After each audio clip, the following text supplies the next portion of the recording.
Versailles. The Treaty of Versailles all began at the end of World War I. As a brief summary, World War I occurred from 1914 to 1918. It was full of grueling trench warfare and the introduction to modern weaponry. The war started due to the assassination of the Austro-Hungarian throne Archduke Franz Ferdinand by the Serbian nationalists on June 28, 1914. In the early 20th century, there were two rival alliances, the Triple Alliance that included Germany, Italy, and the Austro-Hungarian Empire. There was also the Triple Entente that included Russia, France, and Britain. A system of alliances that was intended to maintain peace created a certain circumstance that caused the great powers of Europe to go to war in the early August of 1914. The war ended when Germany had lost its allies and was forced to seek armistice. The war was concluded at a peace conference in Paris in 1919. The peace conference discussed about a post-war world that would prevent any conflicts to the same devastating extent. At the conference, the Versailles Treaty was signed on June 28, 1919.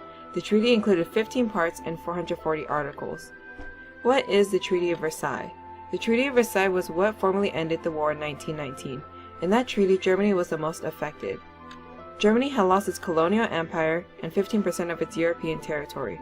Germany's new boundaries were re-established with them giving Eupen and Malmedy to Belgium, Alsace-Lorraine back to France, substantial eastern districts to Poland, Memel to Lithuania, and large portions of Schleswig to Denmark. Furthermore, it was forced to pay heavy reparations to the winners and had its military forces severely restricted. Germany's armed forces were reduced to very low levels and was prohibited from possessing certain classes of weapons. Germany also had to accept sole responsibility for the outbreak of the war. David Lloyd George, a British Liberal politician and statesman, was in support of the British benefiting from the treaty. However, due to the extremity of the harshness applied to Germany, he predicted, "We shall have to fight another war again in 25 years' time."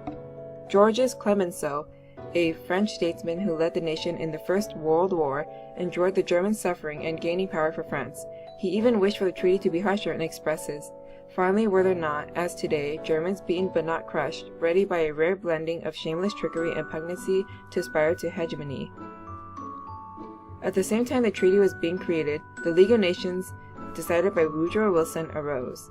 The League of Nations was an intergovernmental organization founded on 10 January 1920 as a result of the Paris Peace Conference that ended the First World War. This organization was important into ensuring that war never broke out again, making it seen as the stability of the world. Germany was denied into the entry of the League of Nations until 1926 and had almost zero say in the treaty. Germany felt tricked into signing the treaty, and over the years of bitter resentment of the Treaty of Versailles, it was one of the causes of the Second World War. What about the rest of Europe? Here are some significant points that resulted from the treaty. Alsace-Lorraine was returned to France. German colonies were assigned to victorious nations as mandates under the League of Nations. The Saar Basin was assigned to France for 15 years. Poland was established as an independent nation and granted access to the sea.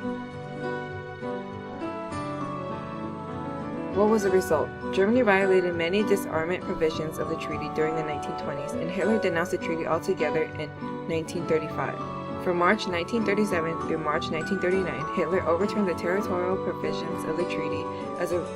As a result, the Treaty of Versailles provoked World War II due to its unfair terms towards Germany.